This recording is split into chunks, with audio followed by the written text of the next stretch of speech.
8.2 class 10th NCERT math introduction. तो इस exercise में बेटा हमारे लिए जो सबसे ज़्यादा इम्पोर्टेंट है वो है ये टेबल, जिसमें हमारे पास में जितने भी जो ट्रिग्नोमेट्री फंक्शन है उन सभी की वैल्यूज़ जो है दी गई हैं अलग अलग एंगल पर। तो हमारे पास में बेटा दो ऑप्शन है, या तो हम क्या करें, या तो हम उन सारी वैल्यूज़ को याद कर लें या फिर हम इस टेबल को बनाना सीख लें, ताकि जब भी हमें ज़रूरत पड़े तो हम जो है इस टेबल को ड्रॉ कर लें और अपने सवाल आसानी से कर लें। तो आज हम इस वीडियो में देखेंगे कि इस टेबल को हम कैसे आसानी से ड्रॉ कर सकते हैं और इन वैल्यूज़ को जो है याद रख सकते हैं। तो सबसे पहले बेटा हमें क्या करना है, ऐसे 0/4 लिखना, फिर यहाँ पर 1/4, फिर 2/4 और फिर 3/4 और फिर ये 4/4।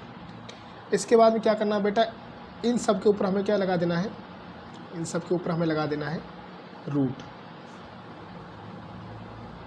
तो इस तरीके से हम जो है ये रूट लगा देंगे इन सब के ऊपर। और फिर अब देखो बेटा बारी बारी से हम क्या करेंगे, इन सब को जो है सोल्व करेंगे। तो आपको पता है बेटा, अगर जीरो को दुनिया के किसी भी नंबर से अगर हम डिवाइड करें तो रिजल्ट क्या मिलेगा, 0 मिलेगा।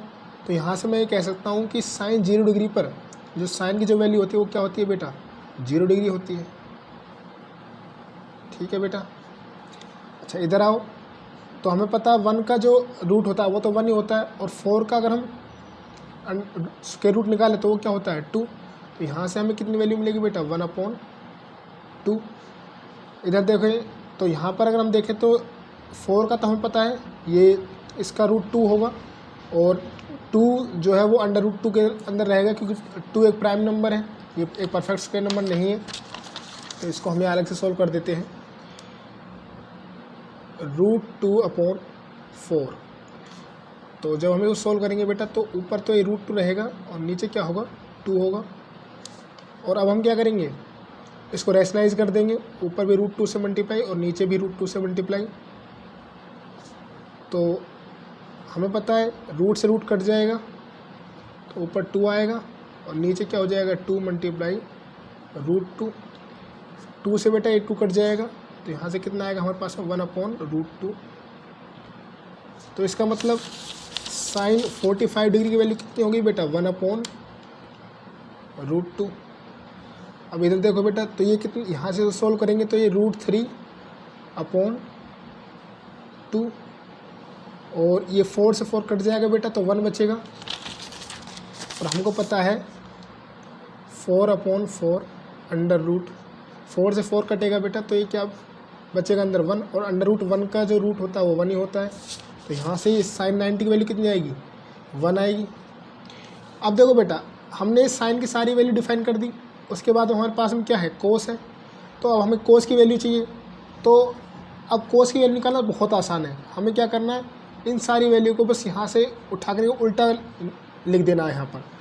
तो यहाँ पर 1 आ जाएगा, यहाँ पर ये √3/2 आ जाएगा, और यहाँ पर बेटा 1/√2 आ जाएगा, और यहाँ पर ये 1/2 आ जाएगा, और यहाँ पर ये 0 डिग्री आ जाएगा।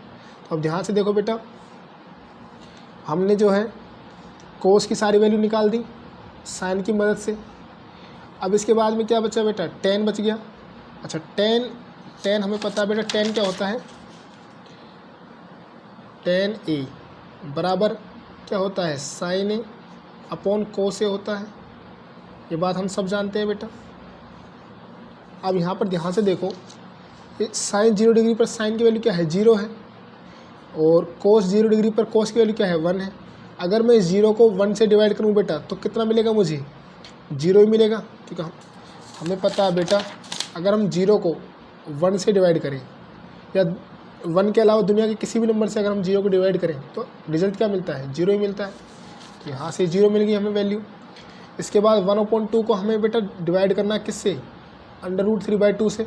तो इसको कैसे सोल्व करेंगे हम, देखो अलग से सोल्व कर देते हैं बेटा। यहाँ पर 1/2 इसको डिवाइड करना है √3/2 से। तो इसको सोल्व कैसे किया जाता है बेटा, इसकी टेक्निक क्या होती है, इसको लिखते हैं हम A/B/C/D। तो जो सबसे नीचे वाली वैल्यू होती है बेटा ये सबसे ऊपर जाती है और ये वैल्यू इधर आती है। तो रिजल्ट क्या मिलता है A/D और B/C। तो सिमिलरली बेटा यहाँ पर भी ये वाली वैल्यू यहाँ पर जाएगी और ये वाली वैल्यू यहाँ पर जाएगी। तो क्या मिलेगा 1 × 2 और 2 × √3। तो ये 2 से 2 कैंसिल हो जाएगा बेटा। तो यहाँ से रिजल्ट कितना मिलेगा 1/√3। तो इसका मतलब tan 30 की वैल्यू कितनी हो गई बेटा 1/√3। और इससे जब इसको डिवाइड करेंगे तो बेटा ये तो दोनों सेम है, तो ये तो दोनों कट जाएंगे। तो यहाँ से वैल्यू क्या मिलेगी 1। अब इसको सोल्व करेंगे बेटा फिर से फर्दर। तो मैंने अभी तुम्हें बताया बेटा √3/2/1/2। तो फिर से वही जो यहाँ पर बताया था। तो ये वाली वैल्यू बेटा यहाँ पर जाएगी और ये 1 इधर आएगा बेटा।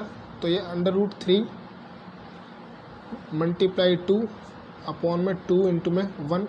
तो 2 से 2 कट जाएगा बेटा। तो यहाँ से रिजल्ट कितना मिलेगा हमें √3।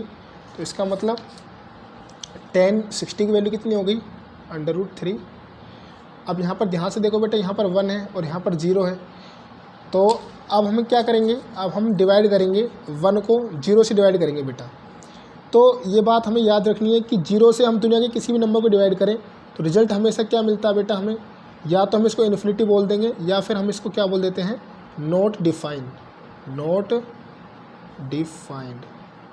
क्योंकि 0 से अगर हम किसी दुनिया के नंबर को डिवाइड करें किसी भी नंबर को तो हमें नहीं बता सकते कि रिजल्ट क्या होगा, क्योंकि 0 की टेबल तो आती नहीं है बेटा किसी को भी। तो इस वजह से यहाँ पर हम क्या लिख देंगे नॉट डिफाइंड। इसी को शॉर्ट फॉर्म लिख देते हैं हम ND, नॉट डिफाइंड। इसके बाद में देखो बेटा अब हमें कोसेक A की वैल्यू लिखनी है। तो कोसेक A की वैल्यू लिखना बहुत आसान है हमारे लिए। कैसे, हमें पता है बेटा कोसेक A जो होता है कोसेक A ये किसके बराबर होता है बेटा 1/sin A के बराबर होता है। इसका मतलब क्या हुआ बेटा, अगर हम sin A की जो वैल्यू है, अगर ये जो sin A की जो वैल्यू है इन सारी वैल्यू को अगर मैं रेसिप्रोकल कर दूं तो मेरे पास में कोसेक A की वैल्यू आ जाएगी। तो हमें पता है बेटा sin A की वैल्यू कितनी है 0 है।